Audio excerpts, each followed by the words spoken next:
Hello everyone. இந்த video சீரிஸ்ல நம்ம Python பத்தி தான் படிக்க போறோம். ஸோ பைத்தான் படிக்கிறதுக்கு முன்னாடி சில பேருக்கு சில கொஷின்ஸ் இருக்கும். ஸோ பேசிக்கான சில கொஷின்ஸ் இருக்கும். அந்த சில கொஷின்ஸை தான் நான் என்ன பண்ணியிருக்கேன்னு கேட்டிங்கன்னா இந்த வீடியோவில் வந்து ப்ரிப்பேர் பண்ணி அந்த கொஷின்ஸ்க்கு நான் ஆன்சர் பண்ணிட்டு இருக்கேன். ஓகே, இப்போ அதில் இருக்கக்கூடிய சில கொஷின்ஸ் தான் நம்ம இந்த வீடியோவில் டீட்டெயிலாக பார்க்க போகிறோம். அதை பார்த்ததுக்கப்புறம் பைத்தான்னா என்ன, அது எப்படி உருவாச்சு, அதுக்கப்புறம் அதில் இருக்கக்கூடிய ஃபீச்சர்ஸ்லாம் என்னன்னு சொல்லிட்டு ஸ்டெப் பை ஸ்டெப்பாக நம்ம வந்து பைத்தான் படிக்க ஸ்டார்ட் பண்ணலாம். ஓகே, ஃபர்ஸ்ட் முதல்ல பைத்தான்னா என்னன்னு கேட்டிங்கன்னா அது வந்து ஒரு ப்ரோக்ராமிங் லாங்குவேஜ். ஸோ அதை பற்றி தான் நம்ம டீட்டெயிலாக நெக்ஸ்ட் வீடியோஸில் பார்க்க போகிறோம். ஸோ அதனால் நான் பைத்தான்னா என்னன்றது இப்போதைக்கு ஜஸ்ட் ஒரு ப்ரோக்ராமிங் லாங்குவேஜ் மட்டும் சொல்லிட்டு நான் மூவ் பண்ணிக்கிறேன். ஸோ ஃபர்ஸ்ட் எல்லாருக்கும் இருக்கக்கூடிய கொஸ்டின் என்னன்னா, பைத்தான் படிச்சா எனக்கு வேலை கிடைக்குமா அப்படின்னு கேட்குறாங்க. ஸோ கண்டிப்பாக பைத்தான் படிச்சீங்கன்னா உங்களுக்கு வேலை கிடைக்கும். ஏன்னா பைத்தான்றது வந்து இப்போ இருக்கக்கூடிய டெக்னாலஜியில் ரொம்பவும் பீக்கான டெக்னாலஜி. ஸோ லைக் ஹார்ட் ஸ்கில்னு சொல்லுவாங்கல்ல, அதில் இருக்கக்கூடிய ஸ்கில் தான் இந்த பைத்தான் ஸ்கில். பைத்தான் ப்ரோக்ராம் படிச்சீங்கன்னா கண்டிப்பாக உங்களுக்கு வேலை கிடைக்கும். ஓகேங்களா? நெக்ஸ்ட் கொஸ்டின் என்னன்னு கேட்டிங்கன்னா, ஃப்ரெஷருக்கு பைத்தான் படிச்சா வேலை கிடைக்குமா அப்படின்னு கேட்குறாங்க.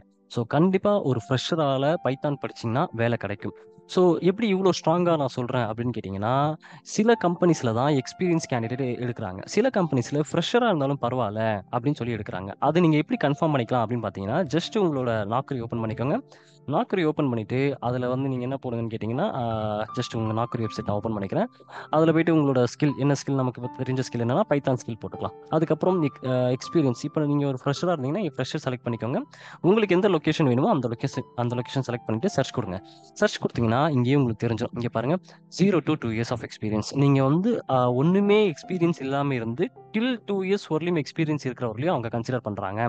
அவங்க ஃபர்ஸ்ட் என்னவா எடுத்துக்கிறாங்கன்னு கேட்டீங்கன்னா கான்ட்ராக்டாக எடுத்துப்பாங்க. ஸோ கான்ட்ராக்டாக எடுத்துட்டு அதுக்கப்புறம் உங்களோட பெர்ஃபார்மன்ஸ் பார்த்துட்டு பர்மனெண்ட்டாக ஹையர் பண்ணுவாங்க. ஃப்ரெஷராக இருக்கவங்க கான்ட்ராக்டாக போகிறதுக்கு யோசிக்காதீங்க. ஏன்னா நீங்க கான்ட்ராக்டா உள்ள போனீங்கன்னா 1 இயர் அங்க ஒர்க் பண்ணீங்கன்னா அவங்க உங்களுக்கு ப்ராப்பரான சர்டிபிகேட்ஸ் கொடுப்பாங்க. அந்த சர்டிபிகேட்ஸ் யூஸ் பண்ணி நீங்க இன்னொரு கம்பெனில கூட போய் செலக்ட் பண்ண ஒர்க் பண்ணலாம். ஸோ பெர்மனன்ட் பெர்மனன்ட் ரோல்ல தான் நான் உள்ள போகணும்னு சொல்லிட்டு நீங்க வெயிட் பண்ணீங்கன்னா உங்களோட ஃப்ரெஷர் டைம் வந்து தீந்துரும். அதுக்கப்புறம் உங்களை வந்து இன்னொரு வேலையில எடுக்கிறதுக்கு யோசிப்பாங்க. ரொம்ப நாள் கேப் ஆகி போச்சுன்னா யோசிப்பாங்க. ஸோ கான்ட்ராக்ட் வேலை கிடைச்சாலும் கவலைப்படாம நீங்க போகலாம். ஒன்றும் ப்ராப்ளம் கிடையாது ஃப்ரெஷரா இருந்தீங்கன்னா. ஓகேங்களா? ஸோ பார்த்தீங்கன்னா இங்க பாருங்க, இதுல கூட 0 to 1 years ஆஃப் எக்ஸ்பீரியன்ஸ்ல இருந்து எடுக்கிறாங்க. இவங்கலாம் கான்ட்ராக்டா கூட எடுக்கல, டைரக்டா பெர்மனன்ட் எம்ப்ளாயாவே எடுக்கிறாங்க. ஸோ அந்த மாதிரிலாம் இருக்கும். இங்க பாருங்க, ட்ரெயினின்னு சொல்லிட்டு ஒரு ரோல் கொடுப்பாங்க. Python developer trainee. அவர் வந்து ஃப்ரெஷரா இருந்தாலும் அவருக்கு வந்து ப்ராப்ளம் கிடையாது அப்படின்ற மாதிரியான நிறைய கம்பெனிஸ் இருக்கு. ஸோ ஃப்ரெஷர் கூட எடுத்துக்கிறதுக்கு தயாரா இருக்காங்க. அப்போ ஃப்ரெஷருக்கு வேலை கிடைக்குமான்னு கேட்டிங்கன்னா, பைத்தான் படிச்சீங்கன்னா கண்டிப்பா வேலை கிடைக்கும். ப்ராப்ளமே கிடையாது. ஓகேங்களா? சரி, நெக்ஸ்ட் கொஸ்டின் என்னன்னு கேட்டிங்கன்னா, எந்த டிகிரி படிச்சா நம்ம வந்து ஐடி இண்டஸ்ட்ரிக்குள்ள போலாம்? Not only Python. இப்போ நீங்க பைத்தான் டெக்னாலஜிக்குள்ள தான் போகணும்னு கிடையாது. ஐடி உள்ள போறதுக்கே நம்ம பார்ப்போமே. ஐடி உள்ள போறதுக்கு எந்த டிகிரி படிச்சிருந்தா போகலாம் அப்படின்னு கேட்டீங்கன்னா, பிடெக்கா இருந்தா போகலாம், பிஇஆ இருந்தா போகலாம், பிஎஸ்சியா இருந்தா போகலாம், பிசிஏ இருந்தா போகலாம், எம்எஸ்சியா இருந்தா போகலாம். இந்த மாதிரி கம்ப்யூட்டர் ரிலேட்டடான டிகிரி எது படிச்சிருந்தாலும் உங்களால ஐடிக்குள்ள போக முடியும். ஓகேங்களா? சரி, அப்போ இப்போ கம்ப்யூட்டர் ரிலேட்டடான டிகிரிஸ் படிச்சா மட்டும்தான் நான் ஐடியூல போக முடியுமா? நான் இப்போ கம்ப்யூட்டர் டிகிரி படிக்கல, நான் பிபிஏ படிச்சிருக்கேன், அதுக்கப்புறம் பிகாம் படிச்சிருக்கேன், இந்த மாதிரியான டிகிரி படிச்சுட்டேன், எம்பிஏ படிச்சிருக்கேன்ற மாதிரியான நான் ஐடி டிகிரிஸ் படிச்சுட்டேன். இப்போ என்னால் ஐடியூல போக முடியுமான்னு கேட்டிங்கன்னா, கண்டிப்பா உங்களாலையும் போக முடியும். ஏன்னா சில கம்பெனிஸ்ல ஐடி டிகிரிஸ் மட்டும்தான் ப்ரிஃபர் பண்றாங்க. சில கம்பெனிஸ்ல எந்த டிகிரி இருந்தாலும் பரவாயில்ல, எனி டிகிரியா இருந்தாலும் பரவாயில்ல, அதை நாங்கள் அக்செப்ட் பண்ணிக்கிறோம் அப்படின்னு சொல்றாங்க. ஸோ அதுக்கும் நான் உங்களுக்கு வந்து ப்ரூஃப் காட்டுறேன் பாருங்க. நீங்க ஜஸ்ட் அதே மாதிரி நாக்ரிக்குள்ள போங்க. நான் ஃபர்ஸ்ட் ஜாபே ஓப்பன் பண்ணிக்கலாம். ஸோ இந்த ஜாபே நம்ம ஓப்பன் பண்ணிக்கலாம். இது ஓப்பன் பண்ணீங்கன்னா இங்க கீழே வந்து பாத்தீங்கன்னா இங்க போட்டிருப்பாங்க பாருங்க, எஜுகேஷன் குவாலிஃபிகேஷன் வந்து நீங்க யூஜியா இருந்தீங்கன்னா பிஎஸ்சி இந்த மாதிரி கம்ப்யூட்டர் டிகிரிஸ், நான் சொன்ன மாதிரியான கம்ப்யூட்டர் டிகிரிஸ் படிச்சிருந்தா நீங்க உள்ள போகலாம். அப்படி இல்லைன்னா நீங்க வந்து பிஜியா இருந்தீங்கன்னா, ஒரு போஸ்ட் கிராஜுவேட் ஏதாவது படிச்சிட்டீங்க அப்படின்னா பாருங்க, அவங்களே சொல்லிட்டாங்க எனி போஸ்ட் கிராஜுவேட், நீங்க எம்பிஏ படிச்சிருந்தாலும் அவங்களுக்கு ப்ராப்ளம் கிடையாது, எம்எஸ்சி படிச்சிருந்தாலும் ப்ராப்ளம் கிடையாது. ஸோ பிஜியா இருந்துச்சுன்னா நீங்க எது வேணாலும் போகலாம். அப்போ நான் யூஜில நான் நான் ஐடி டிகிரி படிச்சிருக்கேன், அப்போ என்னால போக முடியாதா அப்படின்னு கேட்டீங்கன்னா, நம்ம நெக்ஸ்ட் ஜாப் பார்க்கலாம். இப்போ பாருங்க, நான் இது கீழே வந்து இதை ஓப்பன் பண்றேன். இதை ஓப்பன் பண்ணா இதுல என்ன மாதிரியான குவாலிஃபிகேஷன் கொடுத்துருக்காங்கன்னு பார்ப்போம். இங்க பாருங்க, இவங்க சூப்பரா கொடுத்துட்டாங்க. எஜுகேஷன் குவாலிஃபிகேஷன் வந்து எனி டிகிரியா இருந்தாலும் எனக்கு ப்ராப்ளம் கிடையாது, ஈவன் யூஜில இருக்கும் போதே. ஸோ அப்போ நீங்கள் வந்து ஒரு பிபிஏ படிச்சிருந்தாலும் பரவாயில்ல, பைத்தான் ஸ்கில் மட்டும் தெரிஞ்சு வச்சிருந்தீங்கன்னா போதும், உங்களை இந்த மாதிரியான கம்பெனிஸில் அக்செப்ட் பண்ணிக்கிறாங்க. அப்போது ஐடி உள்ள போகிறதுக்கு நீங்கள் வந்து எந்த டிகிரியாக இருந்தாலும் பிரச்சனை கிடையாது. ஆனால் கண்டிப்பாக என்ன தெரிஞ்சிருக்கணும்னு கேட்டிங்கன்னா, பைத்தான் இல்லைன்னா அது ஏதாவது ஒரு ஐடி ஸ்கில்ஸ் தெரிஞ்சிருந்தா உங்களால் ஈஸியாக உள்ளே போக முடியும். அதை நம்ம டீட்டெயிலாக பார்ப்போம். ஓகே, நெக்ஸ்ட் வந்து பிபிஓல இருக்கவங்களால ஐடில ஸ்விட்ச் ஆக முடியுமா? நான் வந்து பைத்தான் படிச்சுட்டேன், பிபிஓல இருக்கேன், ஆனா என்னால ஐடில போக முடியுமான்னு கேக்குறீங்க. ஸோ கண்டிப்பா உங்களால போக முடியும். நீங்க வந்து கண்டிப்பா ஏதாவது ஒரு டெக்னிக்கல் ஸ்கில்ல தரவா படிச்சு வச்சுட்டீங்கன்னா, அந்த ஸ்கில்ல யூஸ் பண்ணி நீங்க கண்டிப்பா பிபிஓல இருந்து ஐடிக்கு மூவ் ஆக முடியும். ஸோ, இப்ப சில பேர் என்ன கொஸ்டின் கேட்கறாங்கன்னா, நான் பிபிஓல வந்து ஒரு 3 வருஷம் ஒர்க் பண்ணிட்டு இருக்கேன். இப்ப நான் வந்து ஐடில மூவ் ஆகணும்னு ஆசைப்படுறேன். என்ன ஃப்ரெஷரா ஐடில கன்சிடர் பண்ணுவாங்களா? நான் வந்து ஃப்ரெஷரா ஐடில ஜாயின் பண்ணிக்க முடியுமா? அப்படின்னு கேட்கறாங்க. ஃப்ரெஷர்ன்ற வார்த்தைக்கு என்ன அர்த்தம்னு கேட்டீங்கன்னா, இந்த ரீசென்ட் 6 மந்த்ஸ்க்குள்ள நான் காலேஜ் முடிச்சிருக்கணும். இல்ல 1 இயர் லாஸ்ட் 1 இயர் ஆர் 2 இயர்ஸ்க்குள்ள நான் காலேஜ் முடிச்சிருந்தா மட்டும் தான். இப்ப 2024 எக்ஸாம் இனிமே தான் நடக்க போகுது. ஸோ இப்போ வரவங்க ஃப்ரெஷர். இந்த பேட்ச் இந்த வருஷம் ரிலீஸ் ஆகுறவங்க ஃப்ரெஷர். இல்லன்னா 2023 ஃப்ரெஷரா கன்சிடர் பண்ணுவாங்க. ஸோ லாஸ்ட் 2 இயர்ஸ்க்குள்ள இருக்கவங்கள மட்டும் தான் மேக்ஸிமம் ஃப்ரெஷரா கன்சிடர் பண்ணுவாங்க. இன்னொரு கம்பெனில ஒருத்தர் ஒர்க் பண்ணிட்டு வந்துட்டாருனாலே, அவரை இனிமே ஃப்ரெஷரா கன்சிடர் பண்ணவே மாட்டாங்க. ஸோ பிபிஓல 3 இயர்ஸ் ஒர்க் பண்ணிட்டாருன்னா, அவரால ஃப்ரெஷரா ஐடில போ முடியுமான்னு கேட்டீங்கன்னா, அதுக்கு வந்து ஃப்ரெஷரா கன்சிடர் பண்ண மாட்டாங்க. ஆனா நீங்க ஒரு ஸ்கில் தெரிஞ்சு வச்சிருந்தீங்கன்னா கன்சிடர் பண்ணுவாங்க. சரி, அப்ப பிபிஓ எக்ஸ்பீரியன்ஸ் நான் எப்படி சொல்றது அப்படின்னு கேட்டீங்கன்னா, ஆக்சுவலா இன்டர்வியூல கேட்கும்போதே உங்ககிட்ட ஒரு 2 கொஸ்டின் கேட்பாங்க. ஐடி எக்ஸ்பீரியன்ஸ் எவ்வளோ? அதாவது ரிலவன்ட் எக்ஸ்பீரியன்ஸ் என்ன? நான் ரிலவன்ட் எக்ஸ்பீரியன்ஸ் என்னன்னு கேட்பாங்க. ஸோ நீங்க ஈஸியா சொல்லிடலாம். நான் நான் ரிலவன்ட் எக்ஸ்பீரியன்ஸ்ல தான் இருந்தேன். அந்த நான் ரிலவன்ட் எக்ஸ்பீரியன்ஸ் தான் பிபிஓ எக்ஸ்பீரியன்ஸ். ஓகேங்களா? ஸோ அது ஈஸியா நம்ம வந்து 3 இயர்ஸ் ஆஃப் நான் பிபிஓ எக்ஸ்பீரியன்ஸ்ல இருந்தேன். நான் ரிலவன்ட்ல இருந்தேன். இப்போ நான் இந்த ஸ்கில் கத்துக்கிட்டேன். இந்த ஸ்கில் கத்துக்கிட்டு நான் ஸ்ட்ராங்கா இருக்கேன். நான் வந்து இன்டர்வியூ கொடுத்து உள்ள போகணும்னு ஆசைப்படுறேன்னு சொன்னீங்கன்னா, அவங்க அக்செப்ட் பண்ணிப்பாங்க. ஸோ அதனால ப்ராப்ளமே கிடையாது. பட் ஸ்டில் நீங்க ஏதாவது ஒரு ஸ்கில்ல ஸ்ட்ராங்கா இருக்கணும். அந்த ஸ்கில் இப்போ ஒருவேளை பைத்தானா இருந்துச்சுன்னா, உங்களுக்கு உள்ள போகிறதுக்கு ஈஸியான ஆப்பர்ச்சுனிட்டிஸ் நிறையவே இருக்கு. சரி, இன்னும் சில பேர் இன்னும் சில விஷயங்கள் பண்றாங்க. ஒரு என்ன பண்றாங்கன்னு கேட்டீங்கன்னா, ஏதாவது ஒரு இன்ஸ்டிடியூட்ல போறாங்க. இன்ஸ்டிடியூட்ல போயிட்டு ஒரு ஃபேக்கான ஒரு சர்டிஃபிகேட் எடுக்குறாங்க. நான் இவ்வளோ வருஷம் இங்க தான் ஒர்க் பண்ணேன்ற மாதிரியான சர்டிஃபிகேட்ட யூஸ் பண்ணிக்கிட்டு, ஒரு கம்பெனில போய் குடுத்துட்டு, உள்ள போய் ஜாயினும் பண்றாங்க. அவங்க ஒர்க் பண்ணவும் செய்றாங்க. ஒர்க் பண்ணும்போது சில அவங்களுக்கு வந்து ப்ராப்ளம்ஸ் ஏற்படுது. அந்த ப்ராப்ளம்ஸ சால்வ் பண்ண முடியாம அவங்க வந்து வெளிய வந்துடுறாங்க. வெளிய வந்ததுக்கப்புறம் திரும்பவும் அந்த இன்ஸ்டிடியூட்ல போய் கேட்கும்போது, அவங்களால ப்ராப்பரா ஹெல்ப் பண்ண முடியாம, ஃபைனலா அவங்க வந்து ஒரு மோசமான ஸ்டேஜ்ல வந்து மாட்டிக்கிறாங்க. ஸோ நான் என்ன உங்களுக்கு அட்வைஸ் பண்ணுவேன்னு கேட்டீங்கன்னா, தயவு செய்து ஃபேக் சர்டிஃபிகேட் போட்டுட்டு போவாதீங்க. நீங்க ஆல்ரெடி பிபிஓல இல்ல எந்த ஒரு ஏதாவது ஒரு கம்பெனில நீங்க ஒர்க் பண்ணீங்கன்னா, அந்த ஒரிஜினல் சர்டிஃபிகேட்ட யூஸ் பண்ணியே உங்களால போக முடியும். அ இதுக்காக நீங்க ஒரு ஐடி சர்டிஃபிகேட் வாங்கணுமான்னு கேட்டீங்கன்னா, அதாவது ஃபேக் சர்டிஃபிகேட் வாங்கணுமான்னு கேட்டீங்கன்னா, வாங்கணும்னு அவசியம் கிடையாது. ஒரிஜினல் அந்த பிபிஓ சர்டிஃபிகேட் இருந்தாலே போதும். ஸோ அ பிபிஓ சர்டிஃபிகேட் வச்சுக்கோங்க. ஏதாவது ஒரு டெக்னிக்கல் ஸ்கில்ல ஸ்ட்ராங்கா அவங்க படிச்சிருங்க. படிச்சு முடிச்சுட்டு நீங்க வந்து வேலை தேட ஸ்டார்ட் பண்ணுங்க. ஆ ஃபேக்கா இன்னொருத்தங்கள ஏமாத்திட்டு போகணும்னு சொல்லிட்டு ட்ரை பண்ணாதீங்க. அது உங்களுக்கு ட்ராபேக் ஆக நெறைய சான்சஸ் இருக்கு. ஓகே. நெக்ஸ்ட் கொஸ்டின் என்ன கேட்குறாங்கன்னு கேட்டீங்கன்னா, பைத்தான் படிக்கிறதுக்கு பிஃபோரா எனக்கு என்ன லாங்குவேஜ் தெரிஞ்சிருக்கணும்? ஏதாவது தேவைப்படுதா? அப்படின்னு கேட்டீங்கன்னா, பைத்தான் படிக்கிறதுக்கு பிஃபோரா நீங்க எந்த லாங்குவேஜும் தெரிஞ்சிருக்கணும்னு அவசியம் கிடையாது. ஸோ நான் வந்து புரோகிராமிங் லாங்குவேஜ மென்ஷன் பண்றேன். ஸோ எந்த ஒரு புரோகிராமிங் லாங்குவேஜும் தெரிஞ்சிருக்கணும்னு அவசியம் கிடையாது. ஜஸ்ட் நீங்க பைத்தான் படிக்கிறதுக்கு இன்ட்ரெஸ்ட் இருந்தா மட்டுமே போதும். நான் வந்து படிக்கணும், கம்ப்ளீட் பண்ணணும், நான் வந்து ஒரு வேலைக்கு போகணுன்ற மாரியான அந்த இன்ட்ரெஸ்ட் இருந்தா மட்டும் போதும். உங்களுக்கு டே பை டே நம்ம படிக்க போறது எல்லாமே ஸ்க்ராட்ச்ல இருந்து தான் ஸ்டார்ட் பண்ண போறோம். ஃப்ரம் த பிகினிங்ல இருந்து தான் போறோம். அதனால நீங்க வந்து ரொம்ப கவனமா அத படிச்சுக்கிட்டு வந்தீங்கன்னா, உங்களால அத ஈஸியா கிளியர் பண்ணிட முடியும். இன்டர்வியூ கிராக் பண்ண முடியும். ஸோ கண்டிப்பா ஒரு பிசி தேவை. ஒரு ஏதாவது ஒரு லேப்டாப் தேவை. பிராக்டிஸ் பண்றதுக்கு தயவு செய்து பிராக்டிஸ் பண்ண முயற்சி பண்ணுங்க. நீங்க எந்த ஒரு புரோகிராமிங் லாங்குவேஜா இருந்தாலும் சரி, எந்த ஒரு டெக்னிக்கல் ஸ்கில்லா இருந்தாலும் சரி, நீங்க ஜஸ்ட் வீடியோ மட்டுமே பார்த்துட்டு போயிட்டு என்னால இன்டர்வியூ கிராக் பண்ணிட முடியுமான்னு கேட்டீங்கன்னா, அது பாசிபிளே கிடையாது. இப்ப நான் ஒரு எக்ஸாம்பிளுக்கு சொல்றேன். நான் வந்து ஒரு லொகேஷனுக்கு போறேன். இப்ப நான் தாம்பரத்துல இருந்துட்டு டி நகருக்கு போணும்னு ஆசைப்படுறேன். இப்ப நான் போய் ஒருத்தர்ட்ட அட்ரஸ் கேட்கிறேன். தாம்பரத்துலேருந்து டி நகருக்கு போணும். நான் என்ன பண்ணணும்னு கேட்டா, இப்ப அவரு என்ட்ட சொல்றாரு, "நீங்க ஃபர்ஸ்ட்டு ரைட் எடுத்துக்கோங்க. அங்க ரைட்ல போயிட்டு மறுபடியும் லெஃப்ட் எடுத்துக்கோங்க. அங்கேருந்து ஒரு ரவுண்டானா எடுத்துக்கோங்க. ரவுண்டானா போயிட்டு ஸ்ட்ரெயிட்டா போங்க." அப்படின்ற மாரி ஒரு அட்ரஸ் சொல்றாரு. இப்போ அந்த அட்ரஸ மட்டும் சொன்னத மட்டுமே கேட்டுட்டு, நான் அந்த இடத்திலேயே நின்னுட்டே இருந்தா, நான் டி நகர் போயிற முடியுமா? அட்ரஸ் கேட்டுட்டேன். தெரிஞ்சிருச்சு, எனக்கு அட்ரஸ் எங்கன்னு தெரிஞ்சிருச்சு. நான் அங்கே தான் நிக்கிறேன். ஆனா என்னால டி நகர் போ முடியுமான்னு கேட்டீங்கன்னா, போக முடியாது. அதுக்கு வாய்ப்பே கிடையாது. அப்போ எப்போதான் போ முடியும்? அந்த அட்ரஸ் தெரிஞ்சுக்கிட்டீங்கல்ல, அந்த ரூட்ல எப்ப நீங்க டிராவல் பண்ண ஸ்டார்ட் பண்றீங்களோ, நீங்க நடக்க ஆரம்பிக்கணும். நீங்க வந்து பைக்ல டிராவல் பண்ண ஆரம்பிக்கணும். அப்ப ஆரம்பிச்சீங்கன்னா தான் நீங்க போய் சேர வேண்டிய இடத்துக்கு போக முடியும். ஸோ ஒருத்தங்க சொல்லிக் குடுக்குறதுன்றது வந்து, அந்த அட்ரஸ நம்ம தெரிஞ்சுக்கிறோம். ஸோ இந்த மாரி போலாம், அந்த மாரி போலான்ற விஷயத்த நம்ம தெரிஞ்சுக்கிறோம். நம்ம தெரிஞ்சுக்கிட்டா மட்டும் போதுமா? நம்ம டார்கெட்ட போய் அடைஞ்சிட முடியுமான்னு கேட்டீங்கன்னா, முடியாது. நீங்க என்ன பண்ணணும்னு கேட்டீங்கன்னா, அங்க டிராவல் பண்ண ஆரம்பிக்கணும். ஸோ பிராக்டிஸ் பண்ண ஆரம்பிக்கணும். ஒருத்தர் சொல்லிக் குடுக்குறாருன்னா, அந்த விஷயத்த நீங்க பிராக்டிஸ் பண்ண ஆரம்பிக்கணும். அப்படி பிராக்டிஸ் பண்ண ஆரம்பிச்சீங்கன்னா தான், நீங்க போய் சேர வேண்டிய இடத்துல போய் சேர முடியும். ஓகேங்களா? ஓகே. நெக்ஸ்ட் வந்து பைத்தான் படிச்சா எனக்கு வந்து எந்த மாரியான சேலரி நான் எக்ஸ்பெக்ட் பண்ணலாம்? நான் வந்து எந்த மாரியான சேலரி பேக்கேஜ்குள்ள போக முடியும் அப்படின்னு கேட்குறாங்க. ஸோ ஃபர்ஸ்ட் நீங்க வந்து ஒரு ஃப்ரெஷரா இருந்தீங்கன்னு வச்சுக்கோங்களேன், தயவுசெய்து சேலரி பத்தி யோசிக்காதீங்க. ஏன்னா ஒரு ஃப்ரெஷருக்கு வந்து ஒரு ஜாப் வந்து கிடைக்கிறதே வந்து ரொம்பவும் பெரிய விஷயமா இருக்கு இப்போதைக்கு.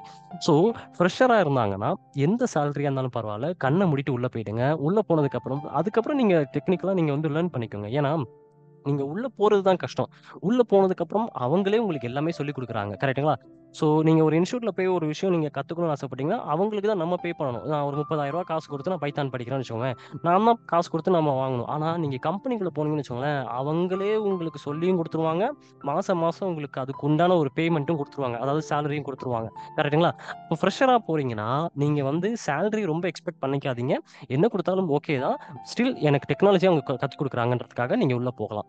சரி, ஃப்ரெஷர விட்டுறலாம். எக்ஸ்பீரியன்ஸ் எந்த அளவுக்கு எக்ஸ்பீரியன்ஸா இருந்தா போக முடியும் அப்படின்னு பார்த்தீங்கன்னா, அப் டூ 3 இயர்ஸ் ஆஃப் எக்ஸ்பீரியன்ஸ்ல இருக்கவங்க 8ல இருந்து 12 எல்பிஏ வரலயும் எக்ஸ்பெக்ட் பண்ணலாம்.